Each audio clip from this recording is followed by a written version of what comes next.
What is up mga kapulutan? For today's video, magluluto tayo ng exotic na pulutan naming mga Ilocano. Ang spicy adobong kengkeng or batog. Napakasolid nitong ulam or pulutan. Alright.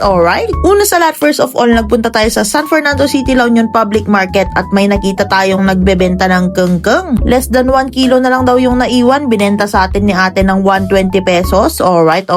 Pagkawi agad kong lininisan yan, lalagyan lang natin ng asin para maalis yung galis-galis niya. Tinakpan ko agad kasi lumalagto-lagto sila mga kapulutan. Malagkit kasi yung balat nito kaya dapat malinisang maigi. Rinamas-ramas ko yan ng asin at suka hanggang maging ganito yung itsura. Dapat wala ka ng galis na mahawakan dyan para malinis talaga. Saka ako ninil cuteran para maalis yung mga kuko niya. Wala na akong inalis dyan mga kapulutan. Ganyan na natin lulutuin yan. Maggigisa lang tayo ng bawang pamatay aswang at luya pang tanggal lansa. Di rin mawawala yung sibuyas na pampaimas at isang pirasong daon ng laurel. At kapag lumabas na yung aroma, igigisa na rin natin itong mga kengkeng or kung tawagin naming mga Ilocano, batog. Sa inyo ba mga kapulutan, anong tawag ng palakang ito? At kinakain nyo rin ba yung ganitong palaka? Sa aming mga Ilocano kasi, napakasolid nitong ulam or pulutan. Tag-ulan lang kasi lumalabas yung mga to, kaya minsan lang makatikim. Kaya pag may chance, bumibili talaga ako para lutuin at pulutanin. Yung masarap na luto nito, spicy adobo, kaya naglagay ako ng maraming siling pula. Tapos simple lang yung timpla, maglalagay lang tayo dyan ng Uncle Tom soy sauce and Uncle Tom sukang Iloco. Ang suka ng mga Ilocano. 372 pieces naman na paminta at optional na MSG. Saka natin yan hahaluin ng may kasamang pagmamahal. Ginisa ko lang ng ilang minuto, saka tayo maglalagay ng 1 cup of water then let it simmer. Papakuluin lang natin saglit, saka tayo maglalagay ng konting oyster sauce para sa umami at konting tamis niya. If gusto nyo maglagay ng sugar, pwede